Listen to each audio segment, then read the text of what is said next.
آپ کی مقبول فرمائی. میں صرف اپنی بات کو دو چیزوں پر رکھنا چاہوں گا.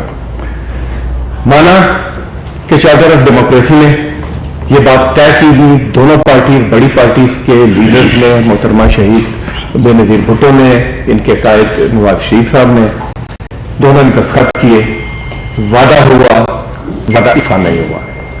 اسی طرح اس کے بعد سے بے شمار بیانات, بے شمار جو ان کی اسٹیٹمنٹس ہیں وہ ریکارڈ کا حصہ ہے. میں بند کرتا ہوں. وہ ریکارڈ کا حصہ ہے مگر کسی پر عمل درآمد نہیں ہوا. وہ کہتے ہیں کہ ہاتھی کے دانت کھانے کے اور ہوتے ہیں, دکھانے کے اور ہوتے ہیں. تو یہ تفریح کا بڑی واضح ہو گئی ہے کہ ان کے کھانے کے دانت اور ہیں اور دکھانے کے دانت اور ہیں. یہ سلسلہ چلتا رہا. جب بھی اب سوال یہ پیدا ہوتا ہے کہ جب آپ چارٹر آف ڈیموکریسی میں بھی ایک وعدہ کر لیتے ہیں اور اس وعدے کے بعد آپ ایک بڑی ترمیم, 18ویں آئینی ترمیم کرتے ہیں جس میں آئین اوپر سے نیچے ہو جاتا ہے, ہر قسم کی چیز آپ کو اس میں ڈال دی, تو یہ وعدہ آپ نے الفاظ کیوں نہیں کیا؟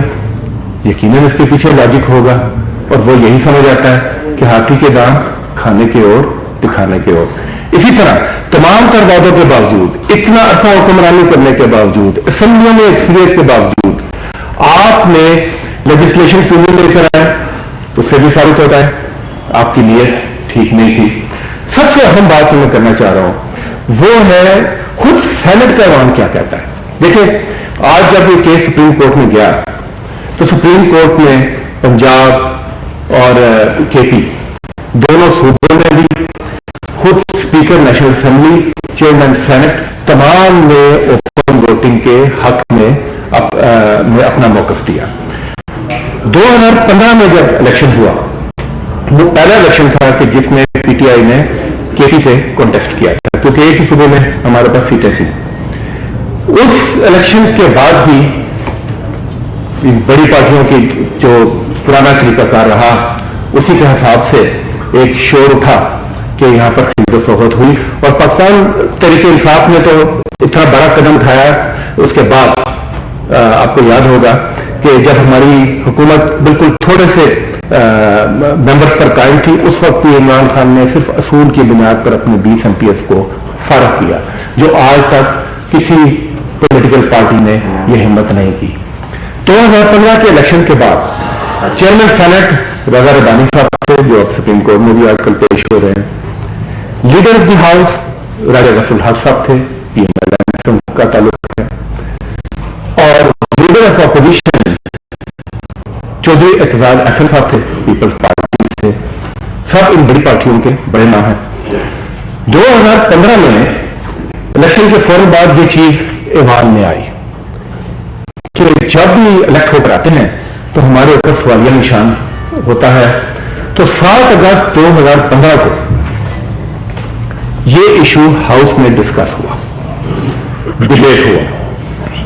ڈیبیٹ ہونے کے بعد 10 اگست 2015 کو اس وقت لیڈر آف دی ہاؤس راجہ غفر الحق صاحب نے موشن موو کیا کہ سینٹ میں کمیٹی آف دی ہول بنائی جائے تاکہ اس ایشو کے اوپر سیر حاصل بحث ہو, اور یہ ایوان خود جس کے اوپر سوال نشان ہے یہ خود ریکمنڈیشنز دے کہ کس طریقے کے ساتھ الیکشن ہونا چاہیے.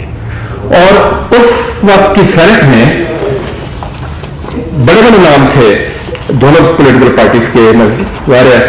سارے نام میں نہیں لے سکتا مگر فرت اللہ بابر صاحب تھے, راجہ غفر الحق صاحب تھے, جے یو آئی کے غفور حیدری صاحب تھے, عثمان کاکر صاحب تھے, تاج حیدر صاحب تھے, پروفیسر ساجد میر صاحب تھے, محسن لغاری صاحب, حاصل خان بزنجو مرحوم, اور بہت سارے نام ہیں. اس کمیٹی نے اس کے اوپر سیر حاصل ڈیلیبریشنز کی. اس کا جو پہلا اجلاس ہوتا ہے وہ 11 نومبر 2015 کو اس کا اجلاس ہوا, ڈیبیٹ ہوئی. 11 نومبر 2015 کو 12 مئی 2016 کو اس کا دوسرا اجلاس ہوا, اور 20 مئی 2016 کو اس کی ریکمنڈیشن آئی. یہ اس کی کاپی ہے, اس کے پچھلے صفحے بھی بتا رہے ہیں کہ میں ریکارڈ میں سے نکال کر لایا ہوں, یہ میں نے پرنٹ نہیں کی. 20 مئی 2016 کو report of the committee of the whole mode of election of members of Senate.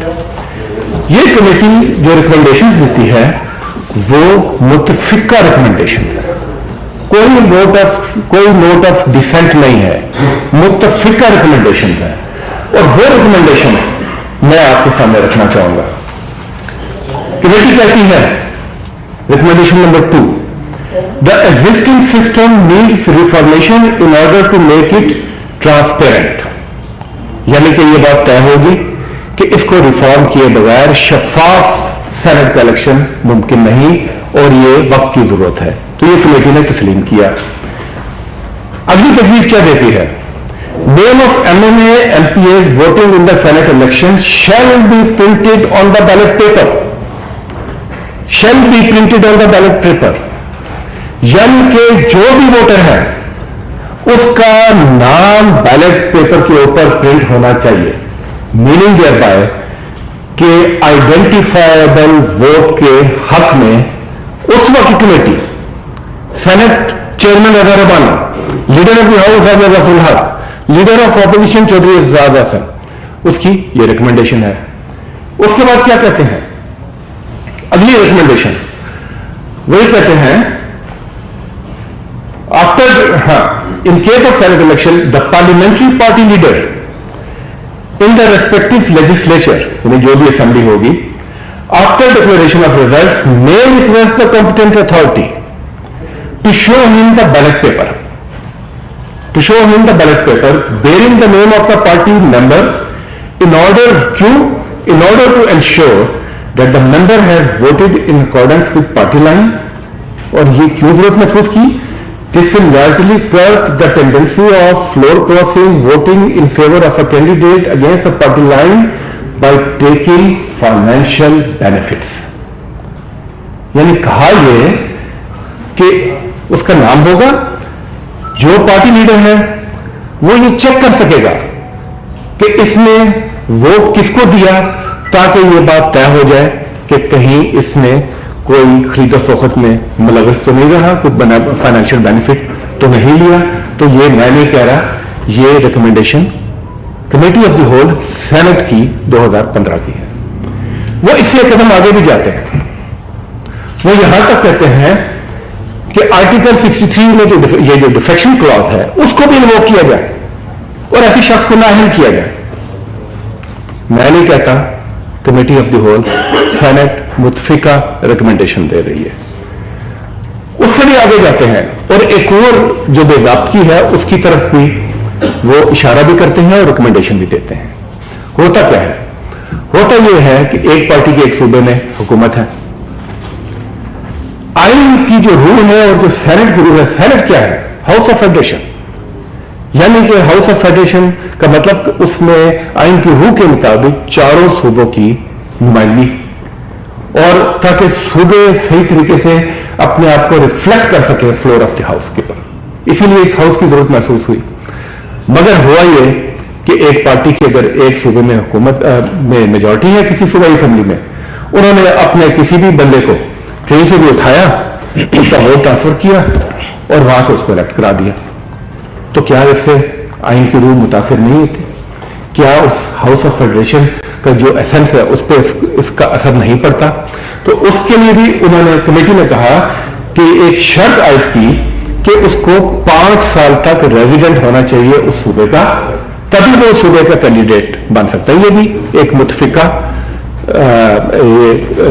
Recommendation थी। और इसके साथ साथ फेडरल कैपिटल का भी जिक्र किया। अच्छा, फेडरल कैपिटल ऐसा कि जिसको चारों सूबे में जगह ना मिले उसको उठाकर फेडरल कैपिटल में ले आते हैं। बड़े बड़े नाम उनको उठाकर फेडरल कैपिटल में ले आते हैं कि चलो इसको कहीं से नहीं तो इसको यहाँ फेडरल कैपिटल से हम इलेक्ट करा देते हैं। तो कमेटी तो यहां तक गई कि फेडरल कैपिटल का इलेक्टोरल कॉलेज भी चेंज करें, क्योंकि वो फेडरल कैपिटल का रिप्रेजेंटेटिव है। तो लिहाजा कमेटी तो कहती है कि लोकल गवर्नमेंट जो है वो उसको इलेक्ट करे, यानी इस हद तक ये कमेटी जाती है। तो ये तमाम बातें किस चीज को जाहिर करती हैं? एक ओपन आइडेंटिफाइबल वोट, और दूसरा मुतनासिब नुमाइंदगी को इंश्योर करे ताकि जो जिस मकसद के लिए यह हाउस बना वो मकसद हासिल हो सके। अच्छा, मुतनासिब नुमाइंदगी के ऊपर सुप्रीम कोर्ट में भी बहस हुई, कल भी ऑनरेबल जजेस ने इस पर बात की, और मुतनासिब नुमाइंदगी की एक आम डेफिनेशन तो यही है कि हर सूबे की अपनी स्ट्रेंथ के मुताबिक उसकी वहां पर रिप्रेजेंटेशन हो। मगर इसके साथ इसमें एक बड़ा इंपॉर्टेंट नुक्ता भी है जिसकी तरफ मैं आपकी तवज्जो दिलाना चाहूंगा। देखिए, इन सारी चीजों का दारो मदार आइन के ऊपर है, और हमारे ऑपोजिशन के दोस्त बार बार आइन का सहारा लेते हैं, आइन के पीछे छुपने की कोशिश करते हैं, मगर आइन को पढ़ते नहीं है, और लेटर के साथ साथ उसकी स्पिरिट को जब तक आप इन्वोक नहीं करेंगे तो वो आइन अपना मकासद हल नहीं कर सकता। आइन बना था पीपल्स पार्टी के दौर में, जुल्फकार अली भुट्टो साहब प्राइम मिनिस्टर थे, और एक बड़ा नाम था अब्दुल हफीज पीरजादा साहब जो उस वक्त वजीर कानून थे। मैं आपके सामने रखना चाह रहा हूं national assembly of Pakistan constitutional making debate official report, तारीख है 31 दिसंबर 1972, सफा नंबर है 11, जिसमें उस वक्त के पीपल्स पार्टी के हफीज पीरजादा साहब क्या कहते हैं। वो कहते हैं, सारी बात करने के बाद वो कहते हैं, therefore Senate has to be elected by the provincial assembly and by a single transferable vote। आगे क्या कहते हैं, this is also in accordance with the constitutional agreement which was arrived at that क्या there must be representation of the parties in the Senate in the same proportion as they represented in the provincial assembly। यानी कि इसके साथ साथ मुतनासिब नुमाइंदगी की रूह यह है कि जिस तनासिब से पॉलिटिकल पार्टीज सूबे में उनकी नुमाइंदगी है, उसी तनासिब से उनकी रिफ्लेक्शन हो सेनेट के अवाम में भी। अब जब आप खरीदो फरोख्त करते हैं तो छोटी पार्टीज तो क्रश हो जाती हैं, उनको तो आप एक खरीदो फरोख्त का माल समझते हैं। तो कहां गई आइन की रूह, कहां गई हाउस ऑफ फेडरेशन। तो अब आखिर में मैं अपनी बात समेटते हुए सवाल यह पैदा होता है कि जब ये तमाम चीजें रिकॉर्ड्स का हिस्सा है, आपकी स्टेटमेंट्स मौजूद हैं, आपकी कमिटमेंट्स मौजूद हैं, तो आज क्या चीज है जिसकी वजह से आप उन तमाम अपनी कही हुई चीजों से पीछे हट रहे हैं, आवाम से किए हुए वादों से पीछे हट रहे हैं। तो बात यही खत्म आती है, बात यही समझ आती है कि वही बात है कि खाने के दांत और हैं, दिखाने के दांत और सियासत में जो आपने पिछले कई दहाइयों से जो पैसे का कल्चर, जो पैसे के कल्चर को सियासत में आपने परो दिया है, ये उसी का शख्साना है। आप उससे बाहर नहीं आ सकते। आप ठीक कहते हैं, जो खाता है तो लगाता भी है। जब आप हुकूमत में होते हैं तो आपके कमाने के दिन होते हैं, जब आप इलेक्शंस में आते हैं तो आपके लगाने के दिन होते हैं। अब ये रवायत खत्म होनी चाहिए, और पाकिस्तान और उस मुल्क का जमहूरी निज़ाम तभी आगे बढ़ सकता है कि जब इन ऐवानों में किए गए फैसले, इन ऐवानों में किए गई रिकमेंडेशन उनको नाफिज किया जाए। बहुत शुक्रिया।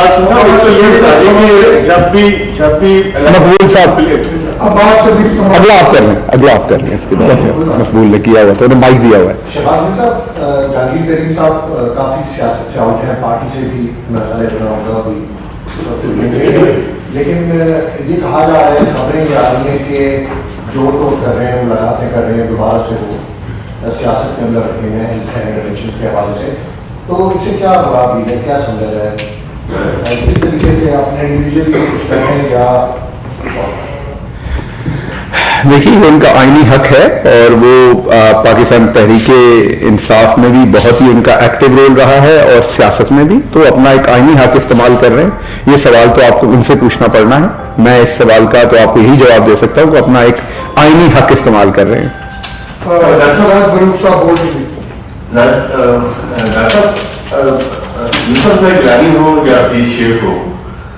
पैराशूटर ही सियासी जमातों के पास हैं। क्या आप समझते हैं कि इस्लामाबाद जो शहर है इतना बड़ा है कि यहाँ से कोई उम्मीदवार नहीं मिलता किसी भी सियासी जमात को नंबर एक? नंबर दो, इतनी अच्छी कानून साजी, इतनी अच्छी बातें आप करते हैं कि जब इलेक्शन करीब आ जाता है फिर क्यों ऐसा होता है कि वो जानते बिनो खरीदे का?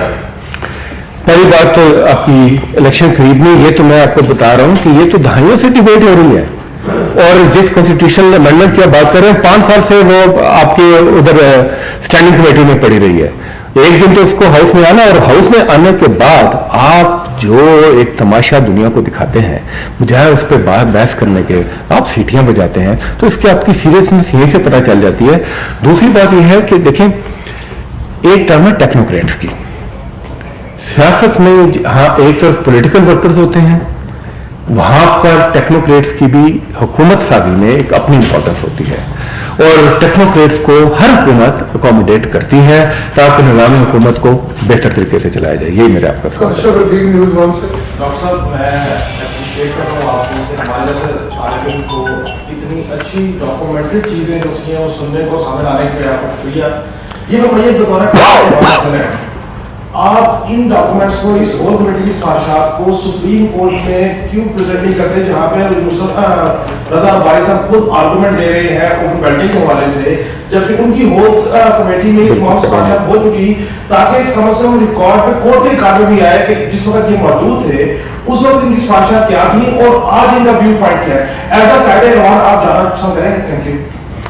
नहीं, आपकी बहादुर साहब, मगर ये जो रिपोर्ट्स होती हैं ये पब्लिक डॉक्यूमेंट्स हैं, ये पब्लिक डॉक्यूमेंट्स हैं। अनफॉर्चुनेटली ये ज्यादा मीडिया में आई नहीं। सीओडी का काफी जिक्र हुआ, बाकी का भी हुआ, तो मैंने आज मुनासिब समझा कि ये भी आपके सामने मैं इसको लाऊं, और इसमें से जो इसके ऊपर जो दर्द है इसको जरा झाड़ें, और हो सकता है कि लोगों की नजर इसके ऊपर भी पड़े, और जिन्होंने इस पे काम किया, जिन्होंने लिखा, वो भी शायद कुछ अपने ज़मीर के आगे अपने आप को खड़ा देखें। रिजवान गिलज़ई एक्सप्रेस। डॉक्टर साहब, सवाल आपसे ये है कि अभी थोड़ी देर पहले बिलावल भुट्टो ने ये कहा है कि हम ओपन बैलेट की हिमायत करेंगे, और दूसरी तरफ हम देख रहे हैं कि सुप्रीम कोर्ट में एक केस जैसे समाप्त है और उसके ऊपर भी ट्वीट्स भी सामने आ रही है अपोजिशन रहनुमाओं की, और सुप्रीम कोर्ट को ये कहा जा रहा है कि वो क्या क्या करे। तो क्या ये अदालत पर असरअंदाज होने की कोशिश नहीं है? देखिए, अदालत में सुप्रीम कोर्ट में 2 किस्म के केसेस जाते हैं, जिसमें से एक किस्म है कि जो सुप्रीम कोर्ट का एडवाइजरी रोल है। आइन की तशरीह का इदारा सिर्फ और सिर्फ एक है, और वो सुप्रीम कोर्ट है। आप मुझे बताएं कि जब एक डिबेट हो आइन की तशरीह के हवाले से, तो कौन सा फिर फोरम रह जाता है? क्या हम मीडिया में बैठ के जितनी मर्जी डिबेट कर लें, वो आपको किसी लॉजिकल कंक्लूजन पर नहीं पहुंचाती।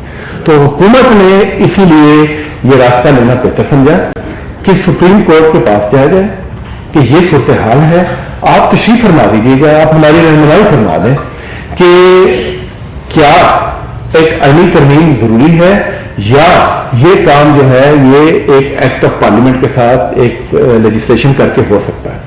तो इसमें किसी किस्म की कोई एम्बिग्विटी नहीं है, और ऑर्डिनेंस भी इसीलिए लाया गया क्योंकि टाइम बार हो रहा था काम सारा, तो और उसको अप्रिशिएट भी किया सुप्रीम कोर्ट ने। अब supreme court, honourable supreme court ने फैसला देना है, मगर अच्छी बात यह है कि सुप्रीम कोर्ट में जाने के बाद ये जो कई नुक्ते हैं वो भी खुलकर डिबेट हुए, जिसमें जैसे मुतनासिब नुमाइंदगी की बात है, आइन की रूह की बात है, इस ऐवान का मकसद है, उस मकसदियत है, हाउस ऑफ फेडरेशन, वो बात है। तो ये, और मैं समझता हूं कि हम जब तक डिबेट के कल्चर को लेकर नहीं जाएंगे, इस मुल्क में साफ शफाफ अच्छी सियासत परवान नहीं चढ़ सकती।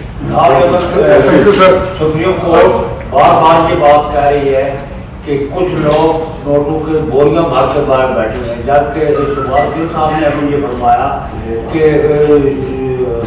जंगीर तरीन साहब के बारे में वो खुद ही जवाब देंगे। तो जब तो सुप्रीम कोर्ट ये बात कहती है तो उस वक्त आप लोगों को क्या करेंगे? क्या जो जितने भी सियासतदान है दोनों तरफ के इस बात को समझते हुए जो उनकी सर से झुक नहीं रहे? देखिए, 2 बातें, किसी से वोट के लिए मिलना, उससे अपने लिए वोट रिक्वेस्ट करना, अपना पैगाम पहुंचाना बिल्कुल आईनी काम है, और वो जो भी करना चाहे वो उसका हक है पाकिस्तान के आइन के मुताबिक। लेकिन उसके अंदर फाइनेंशियल बेनिफिट्स लाना, खरीदो फरोख्त करना एक इंतहाई घटिया काम है, और वो जो भी करे वो घटिया काम करेगा। तो वो जो सवाल था वो और था। अगर आपके पास कोई सबूत है कि कोई खरीदो फरोख्त कर रहा है, तो मेरा जवाब किसी भी शख्स के लिए वही होगा, अगर उसमें फाइनेंशियल चीज इन्वॉल्व है तो वो घटिया काम कर रहा है। और इसमें मैं सिर्फ एक इजाफा कर दूं सिर्फ ये देख लें कि आज तक किस पार्टी ने अपने बंदे निकाले हैं। यानी बात तो सारे करते हैं मगर ये कोई किसी के खिलाफ एक्शन नहीं लेता। बस मैं इतनी बात करना चाहूँ। ये साहब आज यूसुफ रज़ा गिलानी साहब के हक में फैसला आ गया कि वो इलेक्शन कंटेस्ट करेंगे, इसको किस नजर से देखते हैं? दूसरा, आप लोग शेख साहब को कितने वोटों से जीतता हुआ देखते हैं? ये मैं इसको इधर मेरे पास एक तस्वीर पड़ी हुई थी, मेरे ख्याल आगे पीछे हो गई है, मैं इसको इसी नजर से देखता हूँ। बल चले वो अब मुझे मिल नहीं रही है, ये पड़ी हुई है, ये देख लीजिए। मैं इसे इस नजर से देखता हूँ, जिस नजर से पहली दफा मैं और एहसन इकबाल एक ही नजर से देख रहे हैं। लेकिन क्योंकि ये पाकिस्तान के सबसे बड़े मुनाफिक हैं, और मैं ये सोच समझ के कह रहा हूँ एहसन साहब के बारे में, क्योंकि इनका तालीम में किसी चीज ने कुछ नहीं बिगाड़ा हुआ, तो इनसे अगर आप आज पूछेंगे तो इनसे बेहतर कोई लीडर नहीं। और कल ये उनको सजा याफ्ता और नामंजूर कह रहे थे, तो आज अगर आप इनसे पूछेंगे तो ये इतने फजाइल बयान करेंगे इनके कि आपको लगेगा कि यूसुफ रज़ा गिलानी साहब अगर सेनेटर ना बने तो पाकिस्तान जो है ये आपको ये भी बताएंगे कि जो इनका विजन 2020 और 2040 है वो कैसे अधूरा रह जाएगा अगर यूसुफ रज़ा गिलानी साहब ना आए।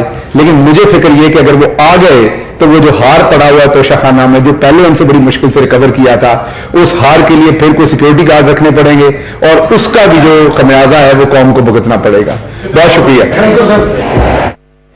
वज़ीर-ए-आज़म के मुआविन खुसूसी शहबाज गिल और उनके साथ मौजूद थे सेनेट में कायदे अवाम वसीम शहजाद।